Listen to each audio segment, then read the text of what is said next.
El 90% me decía, wow, ese hombre te adora, ese hombre te idolatra. Caray. Entonces, ni siquiera esa puede ser una alerta, porque a las mismas personas que te rodean también las engañan. El psicópata sabe que te puede hacer sufrir y decide conscientemente, porque no están locos ni Ujú. están enfermos, decide hacerte sufrir. La bandera roja más importante es el sentimiento de miedo. El psicópata gobierna con el terror psicológico. El gaslighting tiene la finalidad de hacer dudar a la víctima de su propia percepción de la realidad. Cuando una persona que va a terapia es porque quiere cambiar, va. El psicópata va a terapia porque quiere seguir manipulando.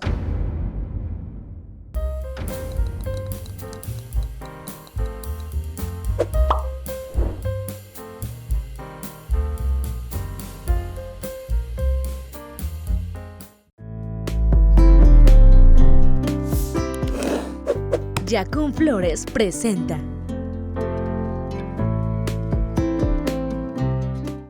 Bienvenidos a Amar Más Podcast. Hoy tenemos una conversación muy especial y emocionante porque vamos a hablar de un tema que afecta a la salud mental de muchas personas, que es la psicopatía y el narcisismo.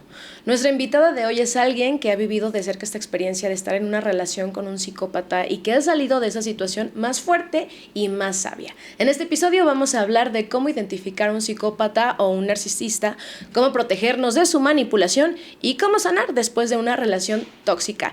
Bienvenida, Pris. Ay, bienvenida. Ay. Ustedes no lo saben, pero yo se los voy a compartir. Llevamos ya más de un año tratando de que coincidan nuestros tiempos y mira, al fin ya se nos hizo tenerte aquí en Amar Más. Chicas, muchas gracias por la invitación. Me siento muy honrada después de tanto tiempo Sí. que hayan pues depositado la confianza en mí para estar en este podcast. Estoy muy agradecida. Pues muchas gracias. Y antes de iniciar el podcast, pues me gustaría que te presentaras, quién es Pris y lo que haces actualmente. Bueno, pues yo soy Priscila Navarrete. Mi primera licenciatura fue hace 20 años como arquitecta. Conforme el paso del tiempo y la experiencia previa, me fui especializando en el tema de psicopatía y narcisismo. Actualmente soy especialista, soy coach cero, avalada por el Instituto Iñaki Piñuel, uno de los más grandes referentes en psicopatía y narcisismo. También tengo pues una especialidad para poder tratar a víctimas de psicópatas y narcisistas. Estoy estudiando actualmente la carrera de psicología y pues bueno, ahí vamos sumando certificados. Soy también terapeuta Insight y estoy también por certificarme como terapeuta Gestalt. Entonces, ahí vamos. No, pues qué emocionante y qué dicha, porque lo hablábamos antes de iniciar el episodio, de qué importante también platicar y enriquecedor con gente que está preparada, que está certificada y que pues tienes un gran mensaje para darnos el día de hoy y que creo que va a referente a una historia muy vivida que tú pasaste, ¿no? Que hace más match y más empatía con las personas que nos ven y nos escuchan. Sí, mira, yo te puedo llenar toda la pared de títulos, diplomados, lo que tú quieras, pero la experiencia como sobreviviente de un psicópata es muy diferente porque lo entiendes, lo vives y sabes que esto realmente sí existe y sí está ocasionando graves daños en la salud mental a sus víctimas. Okay. Y antes pues de centrarnos en tu historia, que es también parte de lo que nos vienes a contar, creo que cuando pensamos en una persona con psicopatía nos imaginamos algún asesino serial, ¿no? Pero ¿cuáles son como esas actitudes que se manifiestan en una persona con esta identidad? Bueno, sí, normalmente cuando escuchas la palabra psicopatía, inmediatamente te imaginas a Hannibal Lecter, a Ted Bundy, Michael Myers y todo lo que la industria hollywoodense pues nos ha hecho creer a lo largo de la historia.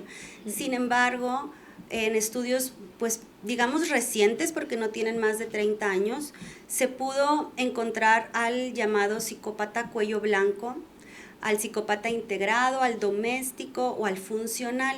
La verdad tiene muchos nombres, pero pues dependiendo el especialista, se refiere a él como aquel que no delinque, aquel que no ha cometido un delito como tal según el Código Penal del país, o que a lo mejor sí lo cometió, pero no ha sido descubierto.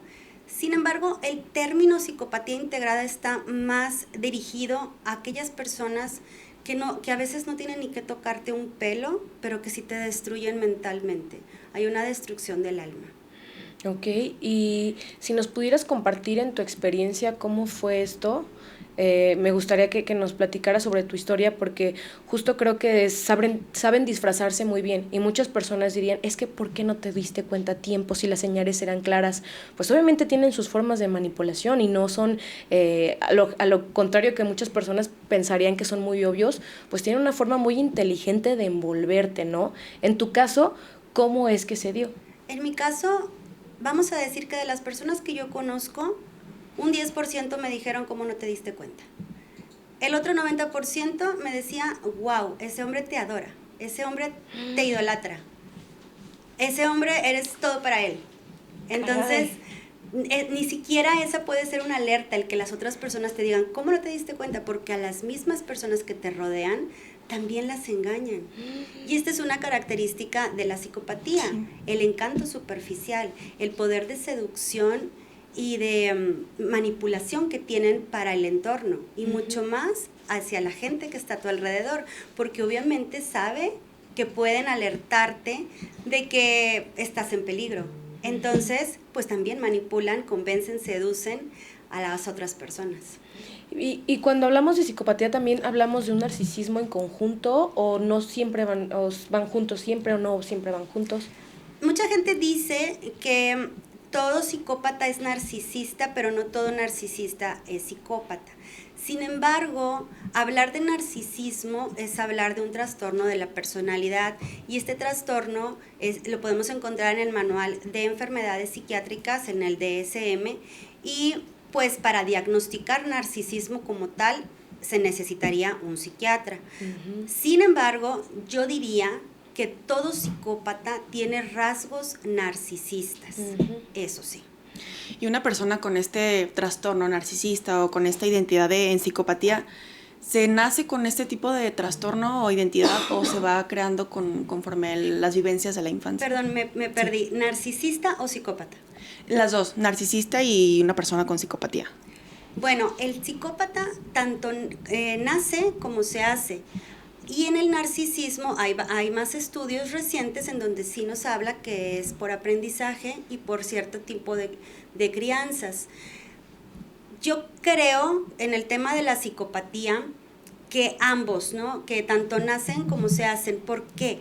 Porque lamentablemente, para poder diagnosticar a un psicópata, el siglo pasado los diagnosticaba aquellos asesinos en serie o criminales que habían cometido crímenes indescriptibles, intolerables para la gente, y gracias a esto, digo lamentablemente es la palabra gracias, o debido a esto, empezaron a estudiar sus cerebros, empezaron a estudiar las similitudes, empezaron a hacerlos, a perfilarlos criminalmente, y entonces pudieron darse cuenta que sí, o sea, que nacen. Entonces por mucho tiempo se creyó que ellos nacían así. ¿Por qué? Porque si tú revisabas la historia de crianza, de niñez de estos asesinos, había los dos vértices en donde tenían una muy buena familia, una familia sin abuso, una familia cordial, con amor, con buena crianza sana, por así decirlo, apego seguro. Y estaba el otro vértice que habían padecido abusos, que había habido abuso de índole sexual, mucha violencia física y verbal, y entonces, bueno, pero estaban los dos casos. Entonces realmente decir que aquella persona que sufrió un abuso de niñez se va a convertir en un psicópata es estar especulando, porque no es así. No hay algo que científicamente que nos diga que por esto que pasó en tu niñez te convertiste en un psicópata. Porque a ver, ¿cuántas personas conocemos que han sufrido abuso en su niñez y actualmente no son un psicópata? Claro. ¿Consideras que hay personas que son un blanco perfecto para ellos, o todos nadie está exento de ser víctima de estas personas? Yo creo que sí, para reconocerte como víctima de un psicópata es porque este psicópata te manipuló, ya eres víctima. ¿Y por qué te digo esto? Porque hay psicópatas que se esconden en esferas políticas y que manipulan a masas. ¿Para qué? Para obtener el voto y después hundir a estos países en la miseria más profunda. Entonces, estas víctimas, vamos a decirle, esta población víctima no tuvo una relación sentimental con este psicópata, pero sí fue depredado. Claro. Entonces, cualquiera puede ser víctima. El decir que porque eres muy empática o que porque eres muy manipulable o que eres muy buena persona, lejos de ayudar, estás revictimizando a las víctimas porque cualquiera puede serlo. Entonces imagínate, o sea que yo, por ser una persona empática, fui víctima, entonces ya no voy a ser empática.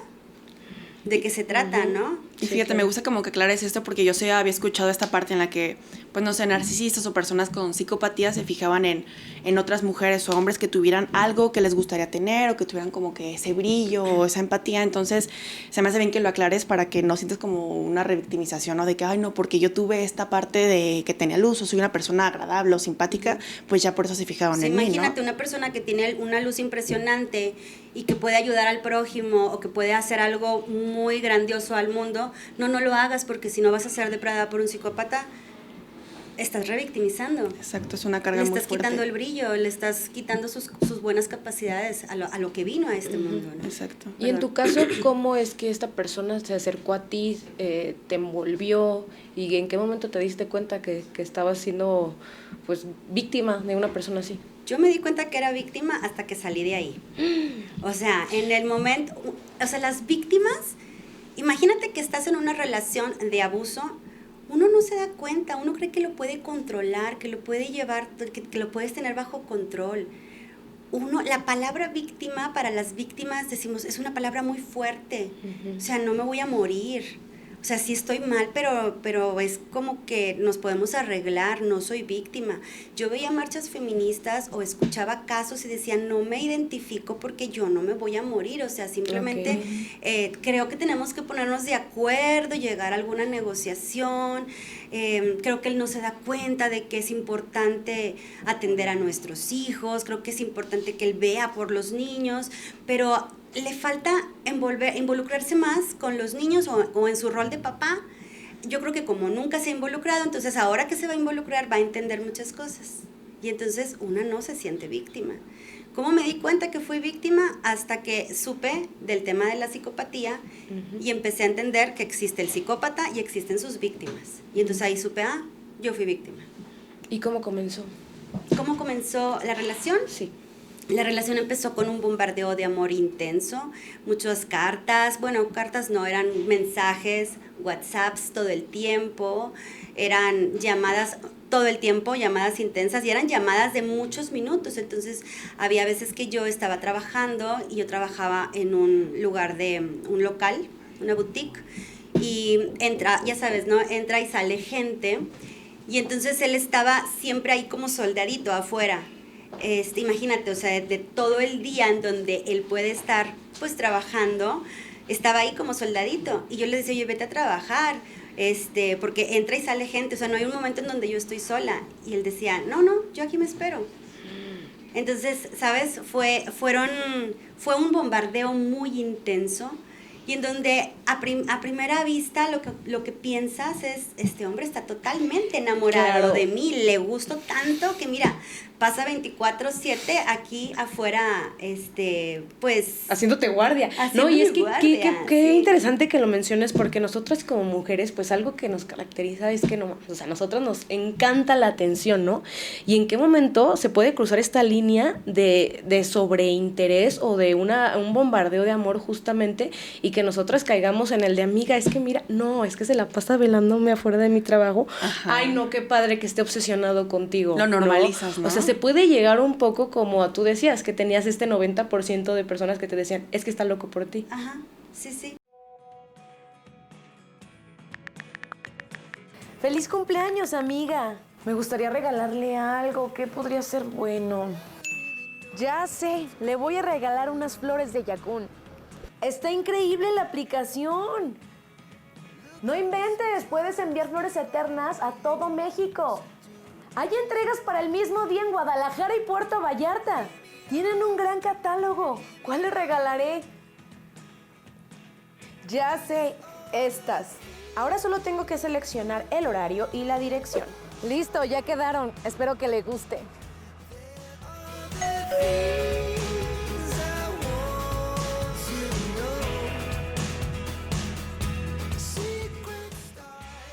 Amiga, ya me llegaron mis flores de Yakun, están increíblemente hermosas. Tú siempre sabes cuáles son los mejores detalles. Te amo, amiga.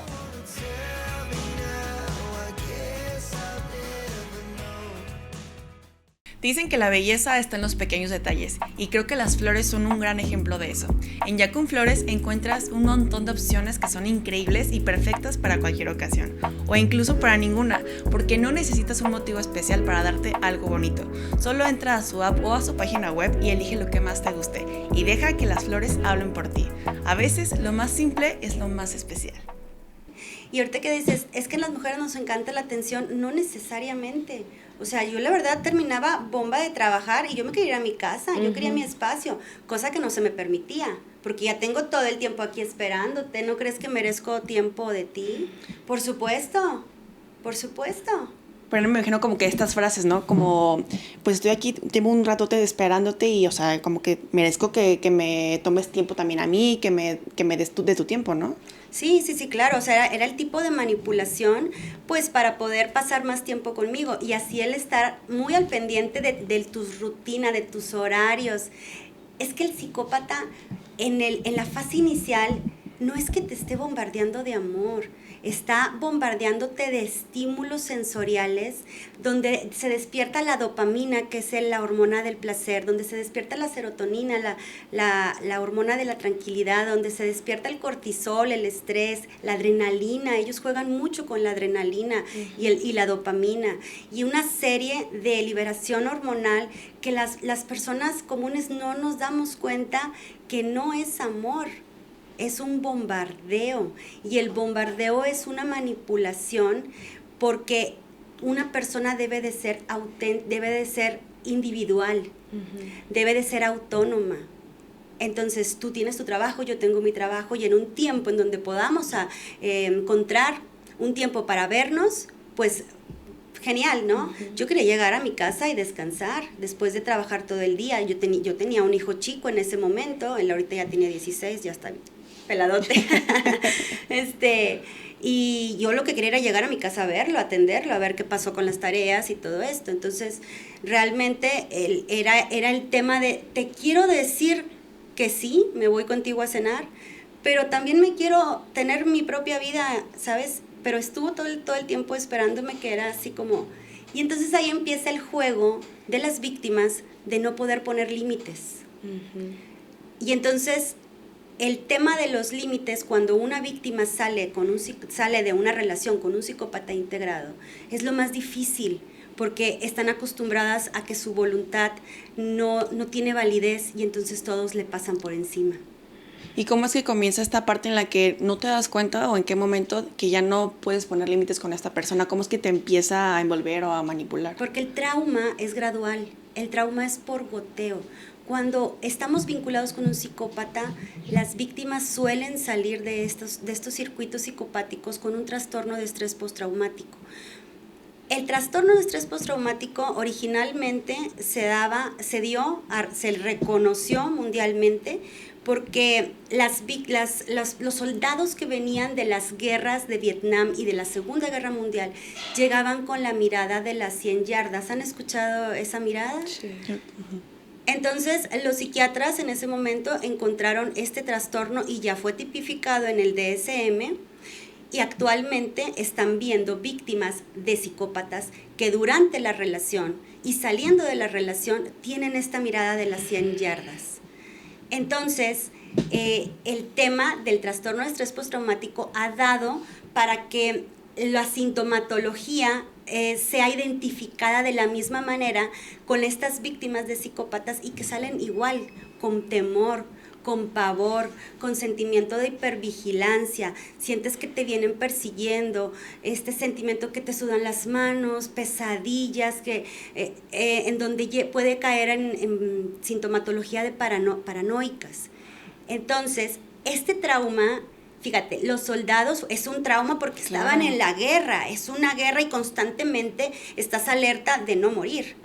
En cambio, cuando estás con un psicópata integrado, el trauma es por goteo constante y persistente en el tiempo. Es de poquito en poquito.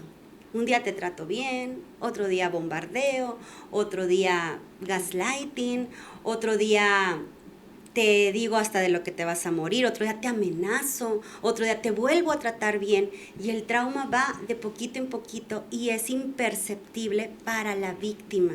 No se da cuenta que está siendo traumatizada. Ok. Y en tu caso, ¿cuánto tiempo duró este bombardeo de amor? Uy, no, Michelle, ¿verdad? Sí. No, Michelle, fueron años. Lo que pasa es que yo estaba en una relación y entonces él esperó a que yo terminara esta relación. Por supuesto, no perdía la oportunidad de tratar de seducirme mientras yo estaba en esta relación. Okay. Pero se esperó el tiempo. Yo no sé qué decirte, yo creo que fueron 7 años por ahí. Sí, más o menos. O sea, te estuvo casando. Y se disfrazó, me imagino, como un amigo. Sí, por supuesto. Inclusive se hacía pasar hasta que por amigo gay. Sí. ¿Y en qué momento comienza tu relación con esta persona? Comienza cuando ya yo estoy la verdad, yo estaba en un momento de vulnerabilidad porque estaba recién divorciada. No estaba recién divorciada, ya tenía 1 año de divorciada. Pero bueno, vamos a decir recién divorciada. Entonces, como yo veo su intensidad, su seguimiento, su no quitar el dedo del renglón, ahí es donde digo yo, mira, o sea, a lo mejor aquí es, ¿por qué no darle una oportunidad? Y aparte en ese entonces mi hijo chiquito se llevaba muy bien con él, porque también se lo ganó. Uh-huh. Entonces, ¿sabes? Me quise dar la oportunidad de estar con una persona que el amor que decía tener por mí era algo que yo jamás había visto en mis relaciones anteriores. Uh-huh. ¿Y cómo era con tu familia esta persona? ¿Cómo se comportaba? ¿Cómo era con tus papás, con tus amistades, con tu círculo más cercano? Él era muy payaso. Buscaba ganarse la confianza de mi papá, de mi mamá, de mis hermanas. De repente muy servicial, pero muy payaso realmente. Y eso hacía que a la gente le cayera bien. Eso hacía como que, ay, mira qué simpático. Mira, qué chistoso. Es que aquí Sí. en Guadalajara usamos mucho también payaso como para decir sangrón. Ah, ok, bueno, vamos a decir simpático. Simpático. Es que en Monterrey es más, el payaso es como que qué El payasa chistoso, eres. ok, Sí. ok. Vamos a decir simpático. Era muy simpático. Qué simpático novio tienes. Así me decían.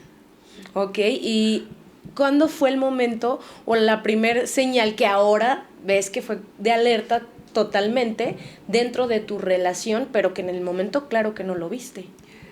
La primer señal yo creo que fueron los celos. Bueno, es que realmente el bombardeo de amor para mí es algo muy importante porque pues ahí es donde enganchas a la víctima. Sí. Pero ya podamos hablar de celos, pero no es lo mismo que tú te pongas celosa o celoso porque la expareja buscó a tu novia, pues obviamente, oye, pues, ¿qué está pasando? Uh-huh. No te estoy hablando de celos que no tenían caso. O sea, celos de que revisaba todos los likes de una foto que yo subía, por ejemplo, a mi perfil en Facebook, y revisaba cuenta por cuenta y sabía quiénes eran los hombres que ponían like. O preguntaba quiénes son estas personas. O sea, es un tipo de celos extraño porque no son celos comunes.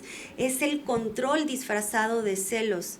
Pero como no tenemos las herramientas ni la educación emocional para distinguir entre control y celos, pues para mí en ese momento eran celos. Uh-huh. Celos como infundados, ¿no? Ok, ¿y tú qué sentías en ese momento? Me sentí invadida. Uh-huh. ¿Por qué? Porque revisas mi perfil y las personas que me siguen, es como...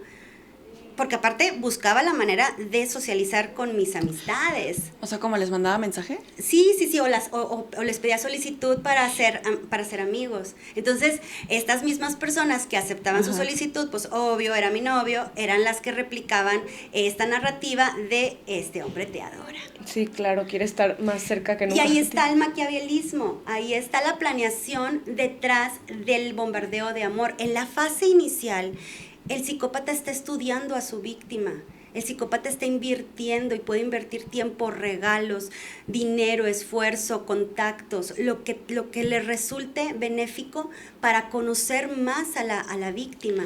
Uh-huh. En el bombardeo de amor no es nada más eso, es que te está estudiando porque quiere saber más de ti. Hay una película muy buena que se llama El Narcisista y en las primeras escenas el narcisista, porque algunas personas le dicen narcisista, le dice a la víctima, dime algo que no le has contado a nadie más. Quiero ser especial y quiero saber algo que nadie más sepa de ti. Banderazo. La acabas de conocer y ya le vas a contar tus secretos más íntimos. ¿Y esto por qué lo hacen? Porque te está estudiando. O sea, pero literal es como ese concepto de que, a ver, están literal viendo qué paso a paso, qué es lo que te gusta, qué es lo que haces, cuáles son como tus puntos vulnerables. O sea, está estudiando a la víctima, está buscando sus puntos débiles, está viendo qué es lo que le gusta para quitárselo después, para prohibirle, porque entra el control coercitivo. Está viendo que si yo quiero hacerle daño, ¿por dónde me meto? Está estudiando la manera de cómo destruir, porque va planeando, va haciendo este modus operandi para cómo destruir a la víctima. entonces esta es la fase inicial. Sí. Después, ¿qué es lo que sigue o qué siguió en tu caso? Después tienen que tener a la víctima asegurada. Entonces, ¿cómo aseguras a una víctima? O está muy enamorada, o ya se casaron, o ya se embarazó, o ya firmaron algún contrato, convenio en común, alguna empresa, algún podcast, o sea, imagínate. Y entonces, de cierta manera, esta víctima ya no le queda más, no es que no le quede más, sino como que ya empieza a visualizarse a futuro de plano con esta persona. Entonces, cuando el psicópata sabe que la tiene segura y que la víctima decida irse, no va a ser tan fácil porque ya hay papelito habla, o ya hay hijos, o ya hay un enamoramiento muy fuerte, ahí es donde empieza a quitarse poco a poco la máscara. ¿Y en tu caso qué fue lo que fue? En mi caso fue que yo quedé embarazada. Y cuando voy a la revisión, resulta que en el embarazo eran 2, o sea, eran gemelos. Sí. Entonces, ahí fue, bueno, un poco antes, desde que quedé embarazada realmente, fue cuando él empezó a mostrar su verdadera personalidad, despreocupación total, por ejemplo, a las vitaminas que tenía que tomar, despreocupación total, si yo estaba bien, si no, ya no estaba de soldadito, por supuesto que no, ya no había desayunos románticos, ni había flores como esta. Yo tenía flores como estas todos los días en mi negocio, en mi trabajo que tenía en ese momento. Se acabó todo esto. Pero fue de poquito en poquito, o sea, no fue de un día al otro, es un trauma por goteo. De pronto empezaron los estrujones, ya nos fuimos a vivir juntos, se le va cayendo cada vez más la máscara, empieza a controlar el dinero, empieza este lado parasitismo que tienen estos psicópatas en donde viven a través del esfuerzo y del trabajo de las otras personas. Llegó un momento en donde yo pagaba, no sé, yo aportaba a la casa, no sé, vamos a decir el 10% o el 15% de mis ganancias, donde terminé pagando el 80% o el 70%, ¿sí? Pero fue por goteo. Esto es de poco en poco. Y evidentemente había pláticas, había contratos, habían contratos de palabra, ¿no? Acuerdos, ¿no? Acuerdos de yo pago esto, tú te encargas de aquello, yo voy a encargarme de los niños al 100%, cosa que nunca pasó. Y ahí también vemos las promesas no cumplidas del psicópata, que lo utilizan para el enganche de sus víctimas. ¿Cómo eran esos acuerdos o qué es lo que él te decía al principio para que, o sea, me queda claro que se embarazaron y se fueron a vivir juntos, y después cómo fue esa plática de que, ok, te vienes a vivir conmigo, cómo va a ser esta parte de la dinámica financiera? Sí, él decía que él se encargaba de todo y que yo le ayudara a pagar la mitad de la renta. Entonces, pues sí se encargaba de todo, pero nos cortaban el agua, nos cortaban la luz, no había comida, yo no me dejaba salir porque después viene el aislamiento, tú nada más quieres estar en la calle, pero voy a trabajar porque es que si no voy a trabajar, ¿cómo voy a pagar la mitad que me corresponde de mi renta? Entonces, no es que tú no quieres a tus hijos, por eso te quieres ir a salir, no es cierto que te vas a ir a trabajar, lo que quieres es andar en la calle. Y si te regresas con tus papás a vivir, ¿para qué te vas con ellos si no te quieren? Ni quieren a sus nietos. Entonces esto es de poquito en poquito. Y yo te estoy hablando de un bombardeo muy fuerte y fíjate cómo terminó. Claro. ¿Sí?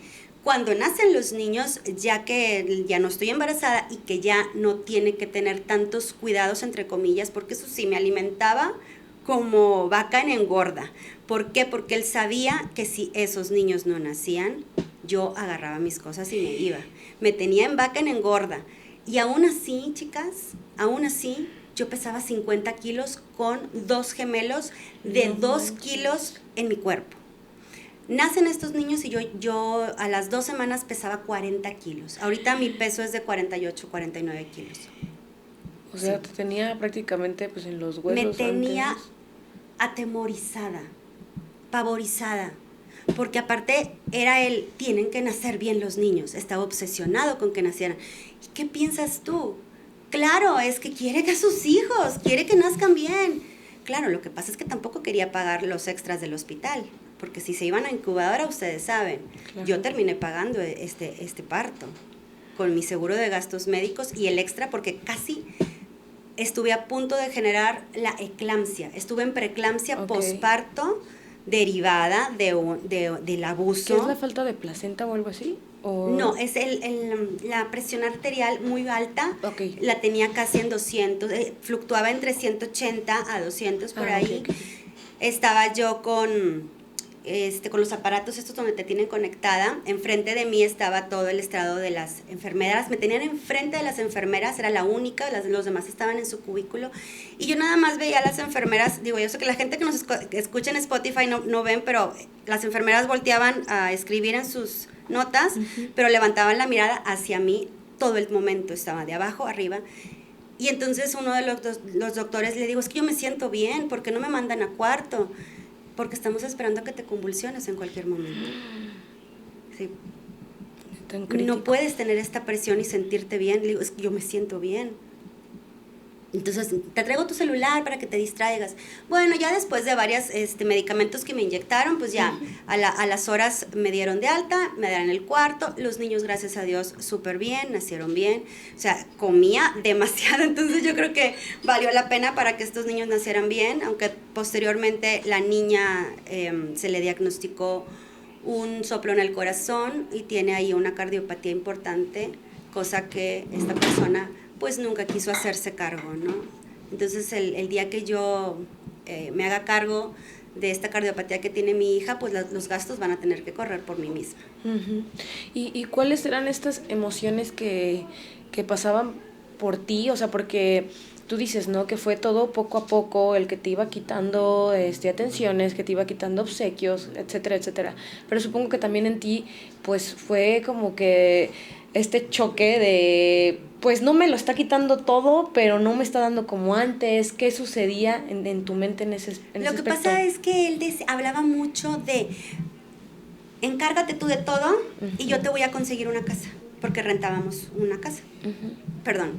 Entonces él decía, tú encárgate de todo, o sea, yo no me puedo encargar de todo. ¿No ves que yo estoy luchando por una familia, por darles una casa? O sea, mírame, me la estoy partiendo, trabajando, y yo te prometo que les voy a dar una casa. Entonces, cosa que nunca pasó, sí sacó su casa y nunca mantuvo a los hijos, a los niños. Él no sabe del tema de la pensión alimenticia o de las necesidades que tienen.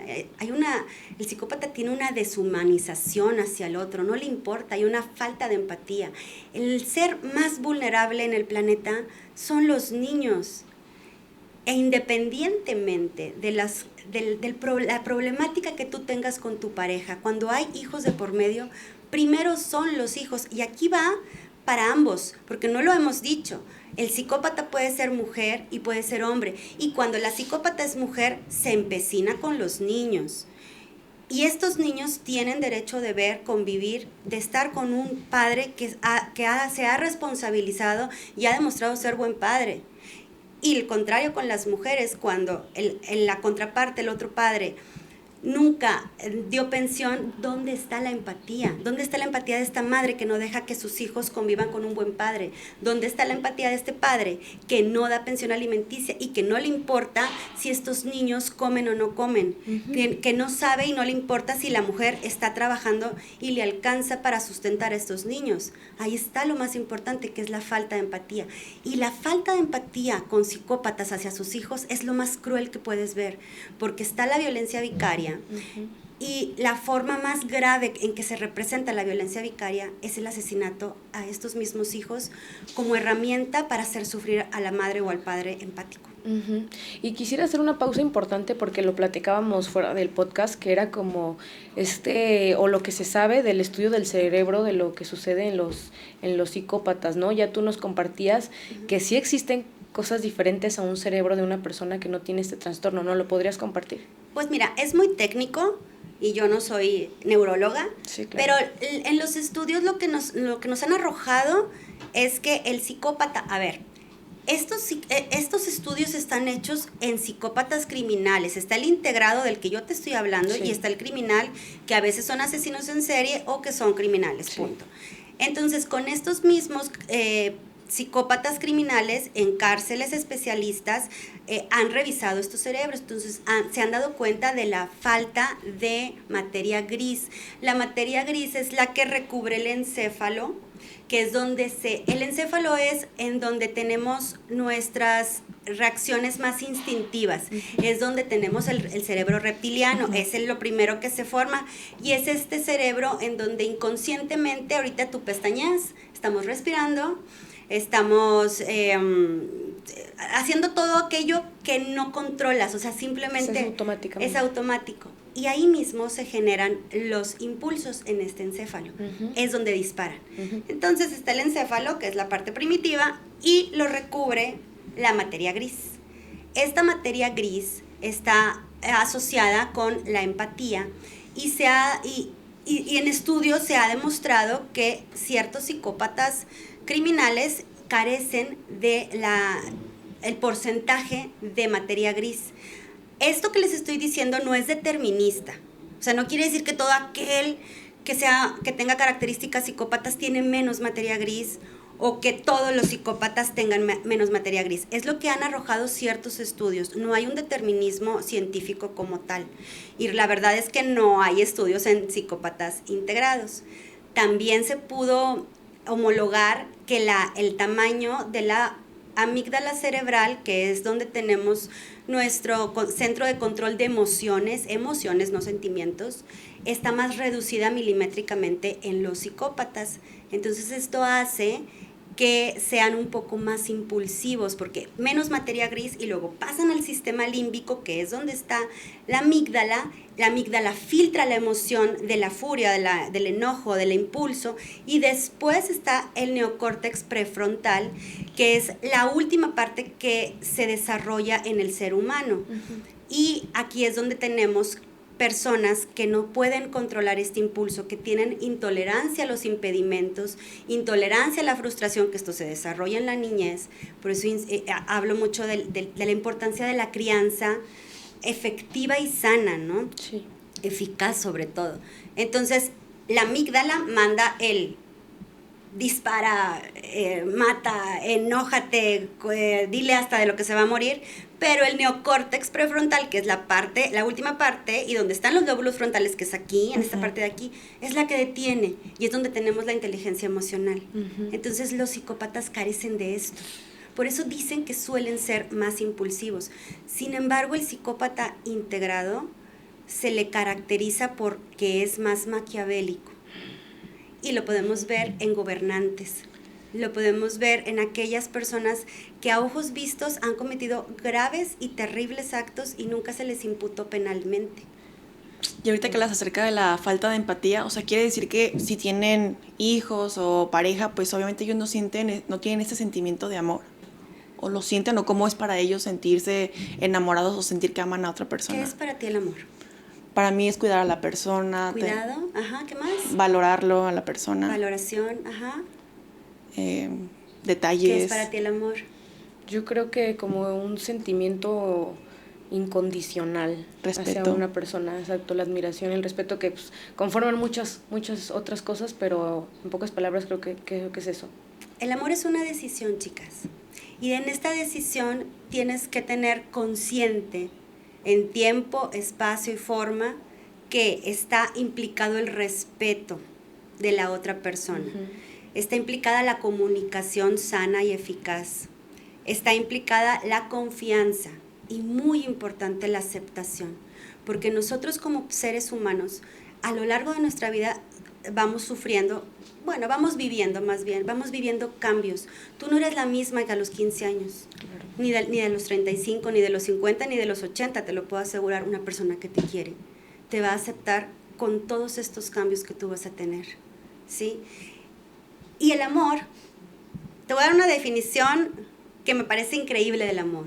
El amor es la capacidad que yo tengo de hacerte sufrir a ti por el vínculo que tenemos y yo no lo hago.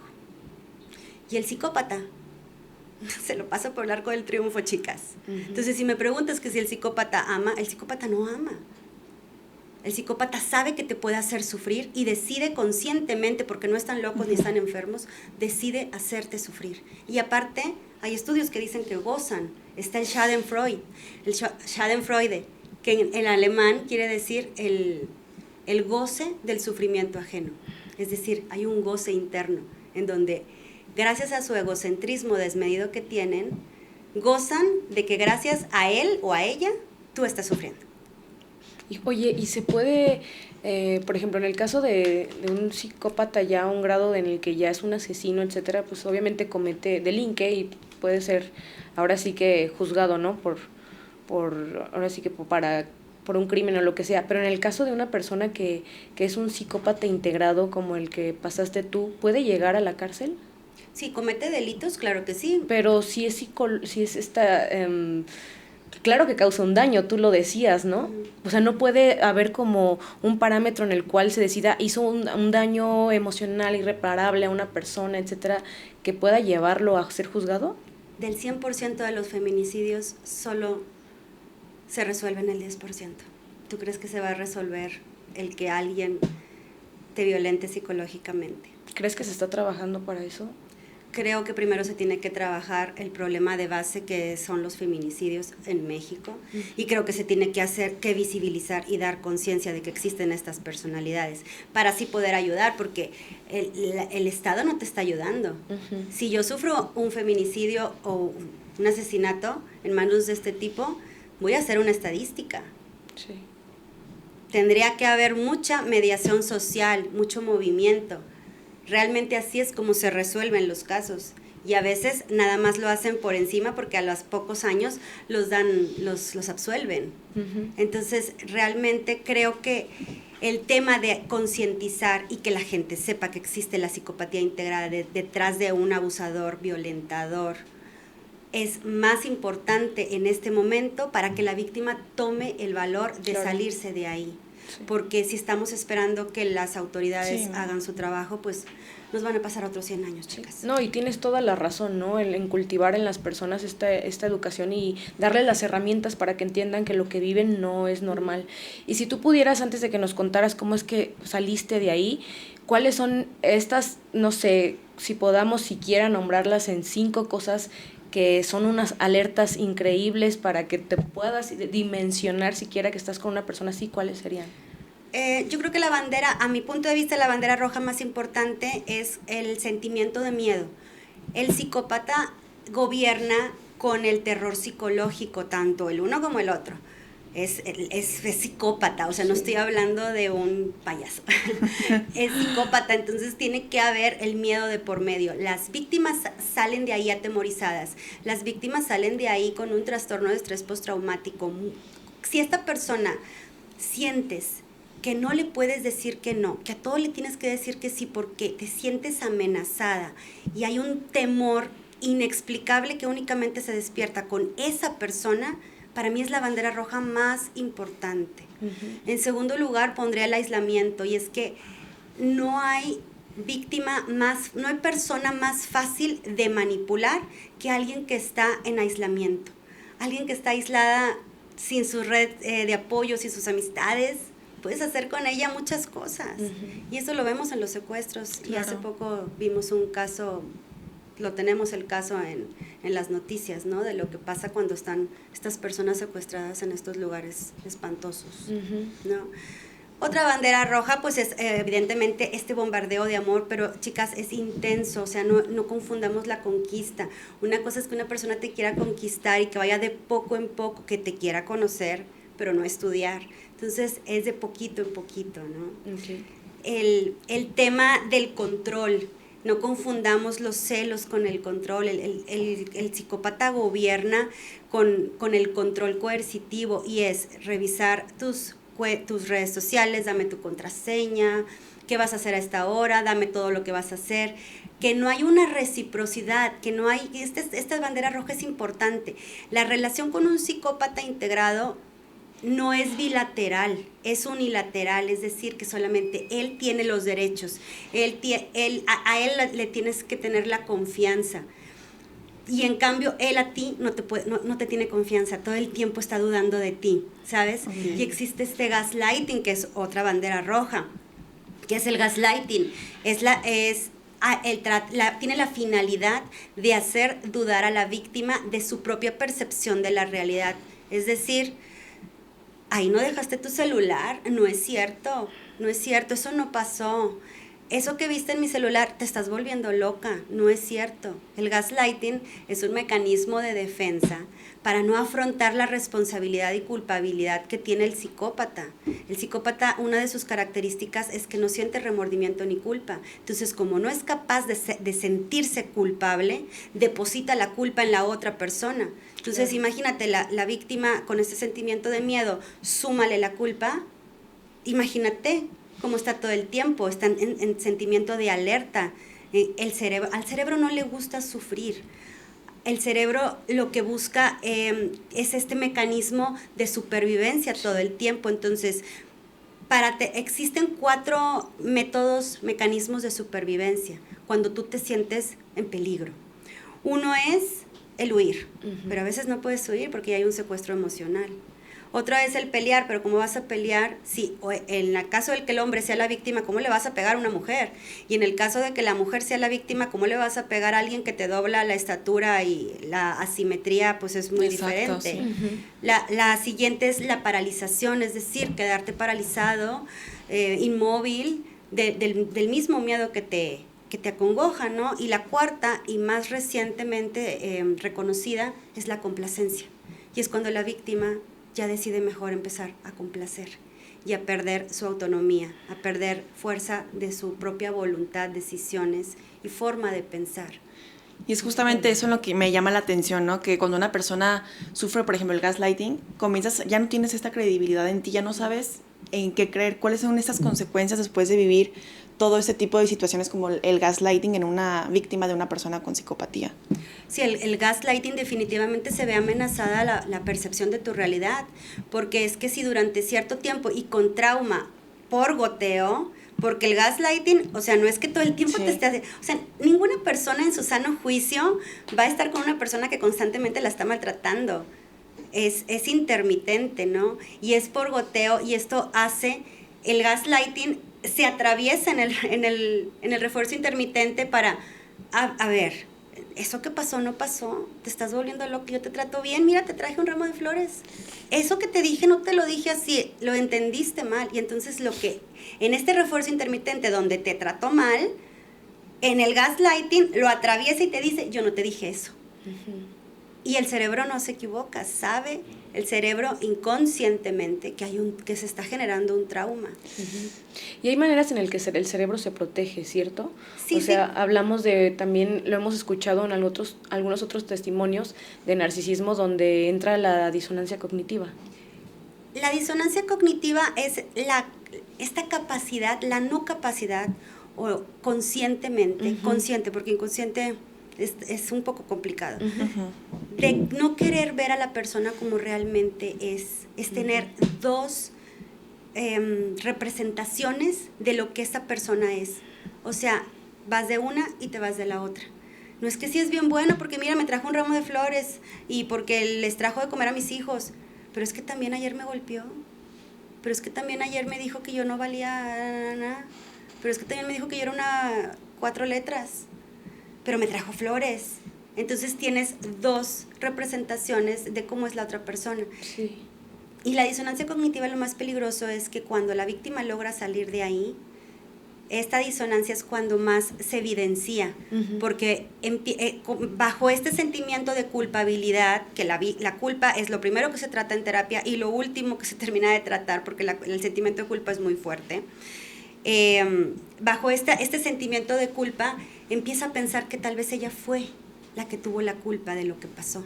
Entonces él tal vez no era tan malo.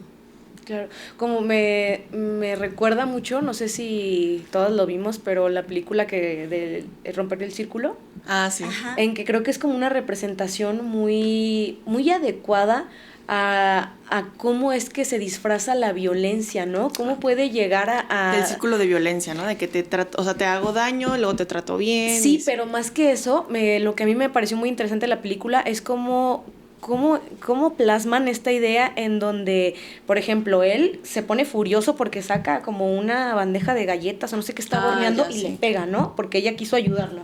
Pero dentro como de que entra esta onda como de que, pero pues él no es malo y a lo mejor yo cuando me acerqué empieza como a ser borroso esta parte de si me aventó a las escaleras por accidente o si realmente lo hizo por intención. O sea, creo que sí existe una onda de nuestro cerebro en que empieza a protegernos como justo para sobrevivir. Porque al ¿no? cerebro no le gusta sufrir. Y ahorita que mencionas esta película es muy importante, Michelle, en esta película no hay un narcisista, no hay un psicópata, es simplemente una persona violenta, carente, muy impulsiva.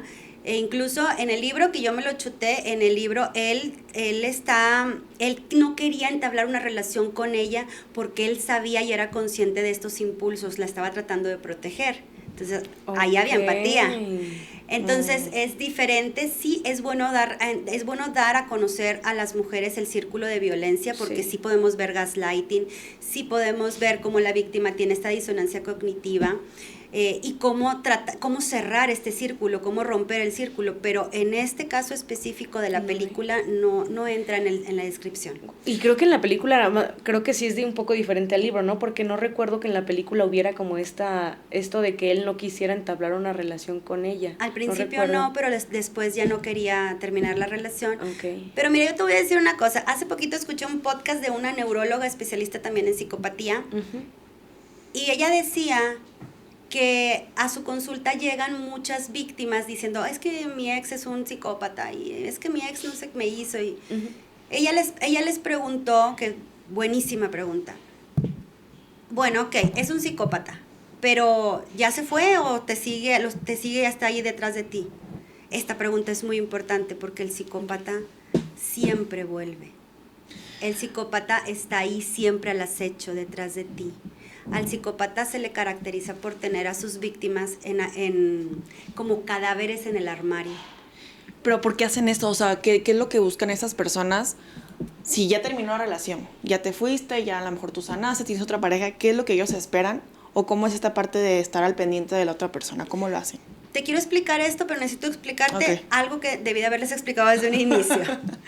El psicópata tiene necesidades especiales. Nosotros tenemos necesidades para poder subsistir. Necesitamos comer, necesitamos dormir, tomar agua. El psicópata obviamente es una persona fisiológicamente igual, morfológicamente, pero tiene necesidades especiales. Y estas necesidades son el poder, el control y el dominio. Si ustedes comen ahorita, dentro de 5 o 6 horas te va a volver a dar hambre, porque es tu necesidad y pues así somos los seres humanos. El psicópata, si el día de hoy depreda, se va a saciar esta necesidad, pero en determinado momento, no sé cuánto tiempo, va a necesitar saciarse de la otra persona. Entonces, ahorita que me decías esto, ¿por qué hacen esto? Obviamente para llenar esta necesidad, y esta necesidad también está implícita el egocentrismo. El psicópata es egocéntrico, y qué mayor forma para él que reforzar este ego de saber que esta mujer, esta expareja, aún sigue babeando por mí. ¿Y no es comunicación intermitente o cómo lo podrías definir? Porque seguro muchas personas, sean hombres o mujeres, dirían, no, entonces sí es un psicópata mi expareja porque me sigue buscando, porque reacciona a mis historias, porque me manda mensaje porque me cada de vez en cuando, sí. Porque me stalkea. ¿Cómo aprender a diferenciar esto? Porque cuando tú regresas con una persona que lo único que busca es hacerte sufrir, no es lo mismo que tú regreses con una persona que va a cambiar, que verdaderamente se dio cuenta, reconoció, se arrepintió de lo que pasó y las cosas no volvieron a pasar. Que con un psicópata, entre más regreses, la violencia se incrementa porque va escalando. Ok. Por eso, detrás de un feminicida, muy probablemente existe un psicópata. Y si nos vamos a las estadísticas de los feminicidios, estamos hablando de que de un 48 a un 50% de las estadísticas de estos feminicidas son de parte de su pareja actual o de la expareja, que no soportó que le dijera que no, y entonces decidió acabar con su vida. Híjole. Son estadísticas muy altas, ¿no? Pero que están presentes y pues lamentablemente pues se tiene que hablar porque es una realidad. Oye, y creo que de algo que no se ha hablado y creo que compartes conmigo, bueno, no que no se ha hablado, pero que pudiera entrar en estas señales también, es la violencia económica, ¿cierto? Sí, pues es que mira, la violencia económica puede entrar como uno de los descriptores del psicópata, que es el parasitismo, el enriquecerse, vivir de la otra persona. Okay. Pero también encontramos el control que generan estos psicópatas cuando, por ejemplo, controlan tus entradas, controlas en qué gastas, que la violencia económica encierra todas estas características. No es solo el no te doy, es también el trabaja y dame a mí. O sea, existen estas dos vertientes. Sí podemos ver ahí el tema del parasitismo. El parasitismo es un parásito, haz de cuenta, como una pulga, un piojo. El piojo se alimenta de otro ser vivo sin hacer nada. Entonces, por eso se les dice parásitos, parasitismo.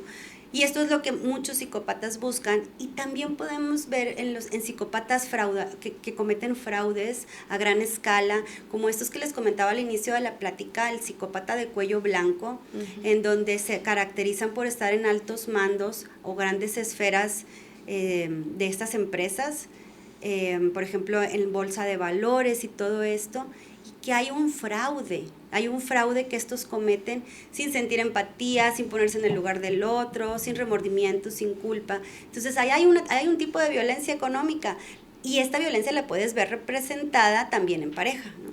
Okay. Y por ejemplo, en tu caso, digo, viviste también esta parte de la violencia económica. Yo la sigo viviendo, Ale. Yo sigo siendo víctima de esta persona, a pesar de que ya pasaron 8 años que salí de ahí. Mis hijos siguen luchando por tener una pensión justa, digna, que evidentemente sí la tienen, pero esta persona nunca se hizo cargo y actualmente él sigue exigiendo más y más convivencia. Como, ¿para qué quieres convivir tanto con unos niños que no mantienes? Y cada 8 días, entonces, cuando yo lo veo para entregar a los niños en un centro de convivencia especial, tengo que aguantar él. ¿Qué guapa estás? ¿Qué haces con ese pelón? Con mi esposo. Regrésate a vivir conmigo. O sea, continúa toda la manipulación. Claro, es que el psicópata siempre regresa. No es un acto que tú lo puedas meter a la cárcel para que ya no se te acerque. O sea, hay impunidad ahí. El psicópata busca posicionamiento e impunidad. Es ¿por qué no envejeces? ¿Qué te echas? A ver, dime para yo también. Es que, ¿sabes qué? No, Pris. Yo fui el amor de tu vida. Tienes que reconocerlo. O sea, yo fui el amor de tu vida. No, tú fuiste el amor de mi vida, ¿sabes? Ahí está el ego. Sí, yo más que tú, ¿no? Claro, sí, yo fui el amor de tu vida. O sea, yo soy. Entonces, el tema de no poder poner un alto, y la verdad es que es un tema desgastante para las personas que nos están escuchando. Es un tema que requiere mucha resiliencia, porque las autoridades no son rápidas ni son eficaces. Y bueno, pasas por mucho desgaste emocional y pues mucha fuerza para todas las personas que están pasando por esto, pero tenemos que seguir, y yo no voy a descansar hasta poder salvar a mis hijos de este vínculo que no merecen tener en su vida. Claro, y perdón porque hicimos una pausa para todo esto y para que nos explicaras un poco sobre todo esto que hemos hablado, pero me gustaría continuar en cómo es que saliste entonces de ese lugar y cuánto tiempo tardaste. Yo me salí porque fíjate, ahora lo descubrí, ahora que estoy estudiando psicología, hubo un estudio que le hicieron a ciertas víctimas que han pasado por varios tipos de violencia. Yo también viví violencia física con esta persona. Y hablaron de cuál era la violencia, el tipo de violencia que más dolor, que más sentía, o que más impacto emocional tenía en ella. Y en primer lugar pusieron a la ley del hielo, la indiferencia. Y es ahí cuando sienten las víctimas, ese desamor, esto ya es insoportable para mí. Y ahí yo hice clic, porque eso fue lo que me pasó a mí. Y eran 3 semanas o 2 semanas, no me acuerdo, sin hablarnos. Y que yo hacía esfuerzos por llamar su atención y no recibía, vamos a contentarnos, o incluso busqué contentarme con él.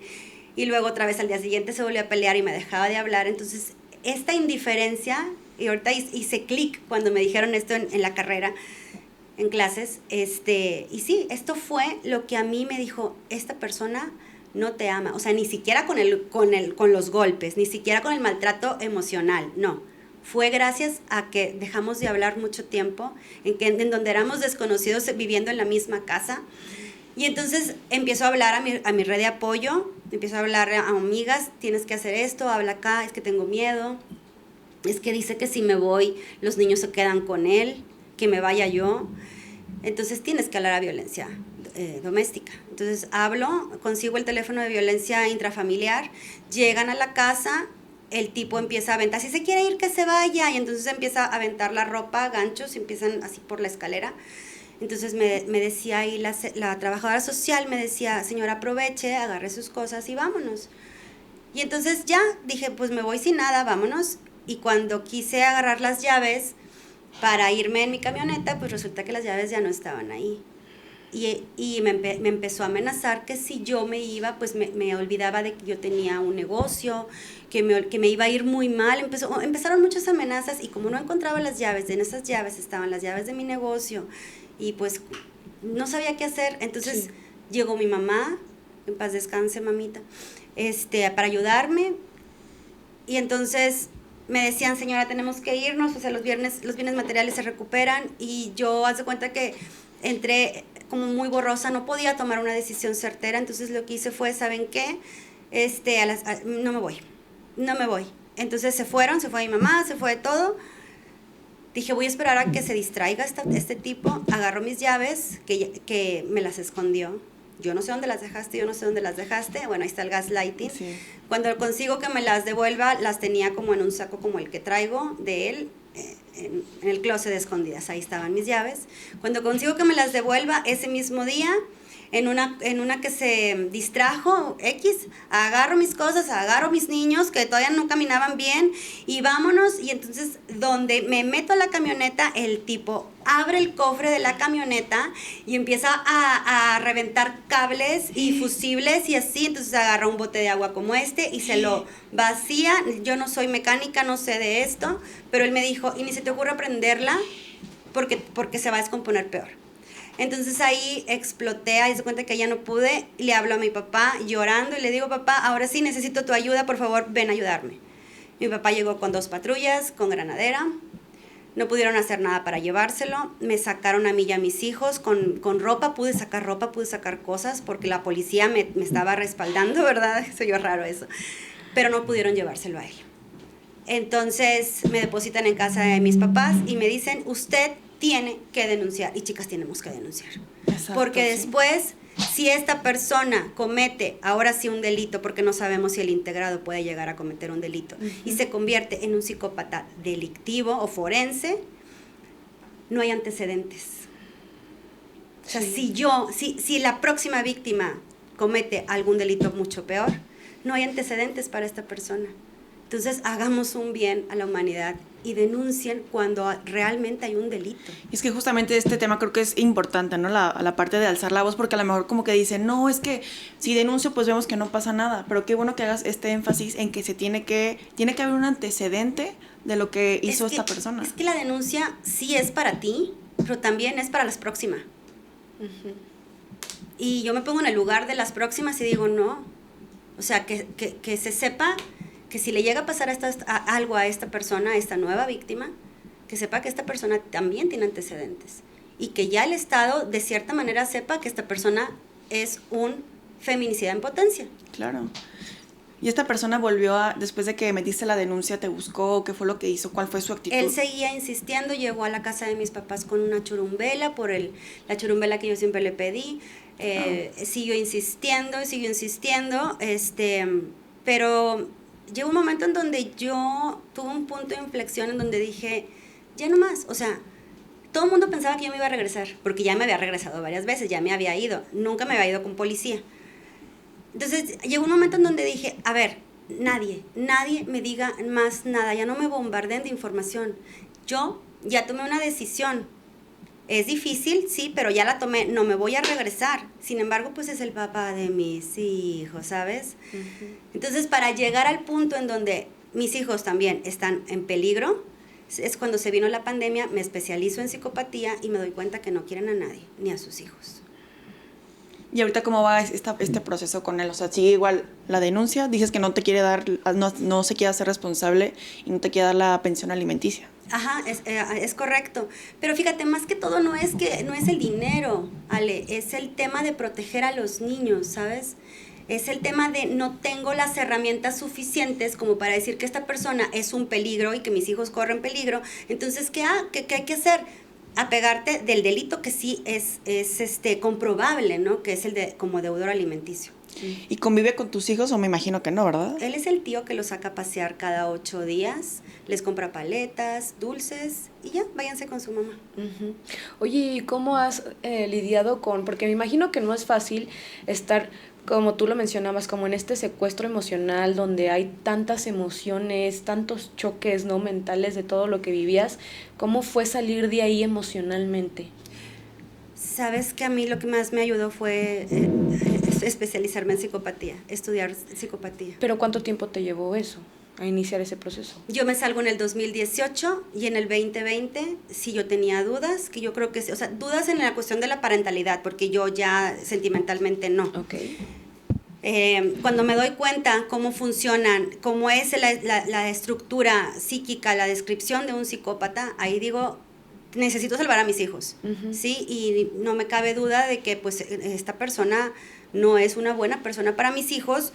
Y aparte ya me había desvinculado, la verdad, emocionalmente, porque es lo que te digo, un punto de inflexión en donde yo dije, ya no más, no voy a regresar, o sea, punto, no voy a regresar. Uh-huh.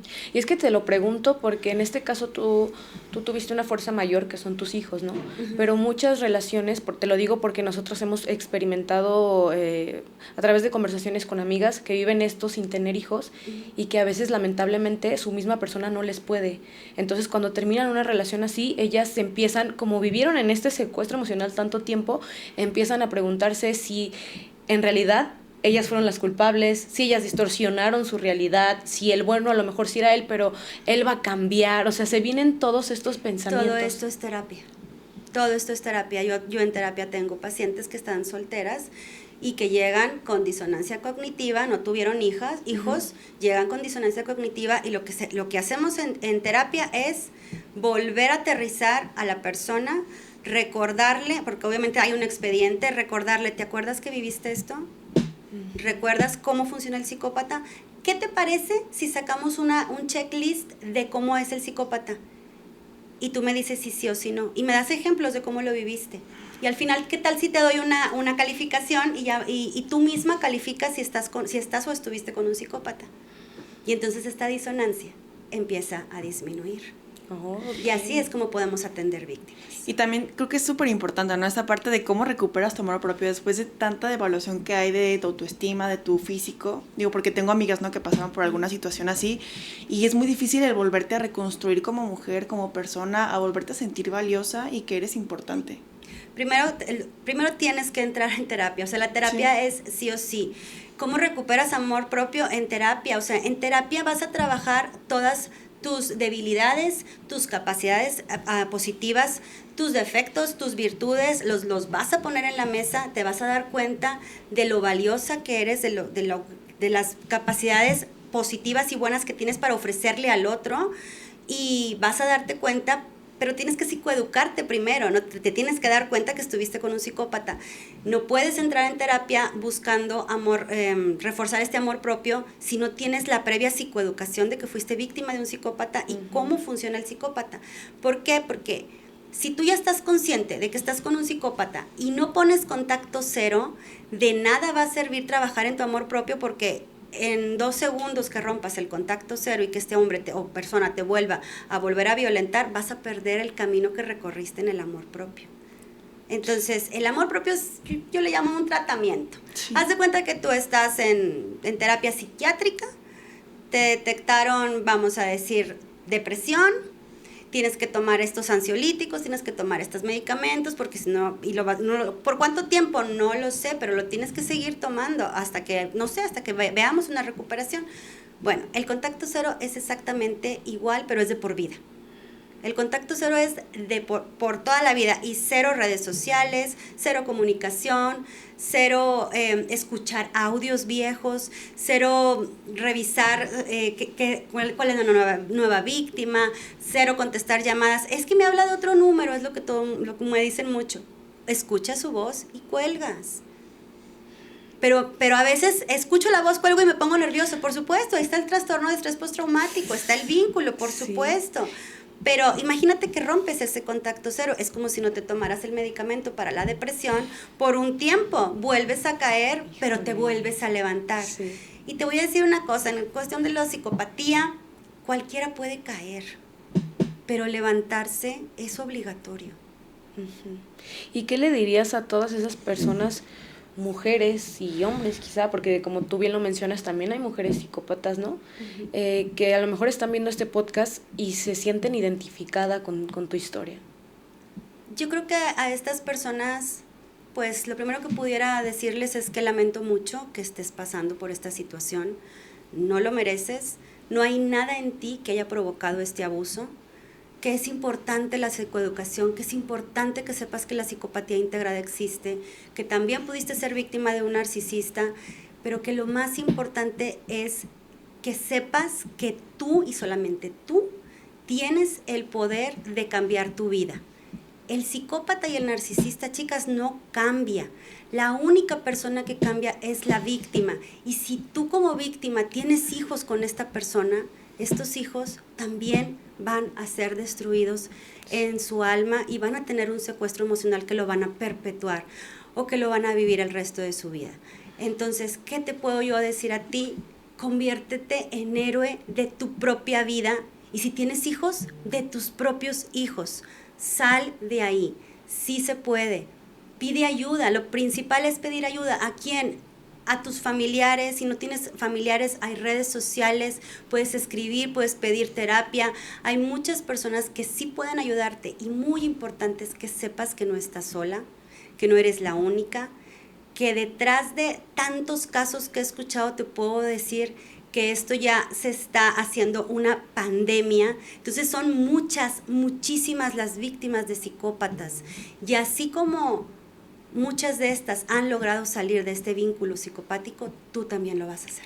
Y eso se me hace importante, ¿no? De que una persona con psicopatía no cambia, porque tengo amigas que han estado en relaciones así, de repente es como de, pero es que si cambia y si se va con otra y mira, es que ella es más bonita que yo, o sea, porque les queda esta parte del trauma. Y se me hace muy importante enfatizar en esto, una persona con psicopatía no cambia, simplemente, como dices, cambia de víctima nada más.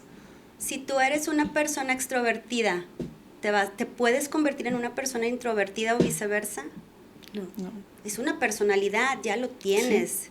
Ya se formó, ya se cerraron estos lóbulos frontales donde se forma todo tu cerebro. Podrás actuar como persona introvertida, porque pues el psicópata es muy buen actor, o la psicópata, pero convertirte realmente en una persona extrovertida o introvertida, sí, no se puede. Sí. El psicópata no cambia. Y cuando una persona que va a terapia quiere cambiar, cuando una persona que va a terapia es porque quiere cambiar, va. El psicópata va a terapia porque quiere seguir manipulando, no porque vaya a cambiar. Así es. Pues gracias por compartirnos este mensaje, Pris. Creo que, como te lo dije en un principio, tu historia tiene mucho peso, y más ahora que estás muy preparada para compartir y que la gente pueda sentir en ti ese apoyo y que les compartas herramientas, ¿no? Y por lo mismo me gustaría que nos compartieras sobre tus proyectos personales, qué es lo que estás haciendo, Pris, actualmente. Si la gente que nos escucha quiere tener contacto contigo, ¿cómo lo puede hacer? Platícanos. Bueno, me pueden encontrar en Instagram como Silvia Priscila o Pris Navarrete en las diferentes plataformas. Estoy en todas las plataformas, TikTok, YouTube, Facebook, en todas las plataformas, Silvia Priscila o Pris Navarrete, y por ahí también terapias en línea, etcétera, por ahí les contestamos con todo gusto. Pues sí. aquí vamos a dejar tus redes sociales y pues muchísimas gracias porque como dices, como que este tema se volvió pandemia y Sí. estar este granito de arena y este mensaje Oye, y de ahorita poder salir. que me decías de los proyectos a futuro, quiero contarles que me acaban de dar mi certificación por la SEP como diseñadora de cursos en línea de psicopatía y narcisismo. Guau, felicidades. Entonces, qué padre, porque pues creo que soy pionera en estos temas, y más avalado por la Secretaría de Educación Sí. Pública. Y ya estoy en el próximo mes me certifico como terapeuta Gestalt. También estoy ya casi también para terminar mi carrera de psicología. Y también estoy estudiando astrología. No me Muy juzguen. preparada, ¿no? Escuchamos, pero no juzgamos. Escuchamos, pero no juzgamos. Pues muchísimas gracias, Pris. Aquí vamos a Gracias, dejar sí, tus redes sociales, tu contacto para quien quiera comunicarse contigo. Y muchísimas gracias por darte el tiempo y que al fin ya coincidió la entrevista. Sí, ya sé, coincidimos, chicas. Esperamos tengamos una segunda parte, creo que Claro que coincidimos en eso, ¿verdad? Sí, Muy sí. bien, muchas Un honor. gracias. Y también agradecer a nuestra casa productora RenderClick que hace posible estos podcasts, que nos veamos y nos escuchamos con esta calidad. Si tú estás buscando crear algún producto audiovisual, puedes contactarte con los mejores. Aquí te dejamos sus redes sociales, RenderClick. Y pues sale, Esto es Amar Más. Y recuerden, siempre amar más. Nos vemos la próxima. Bye. Bye. Gracias, Pris. Bye, gracias, chicas. Gracias.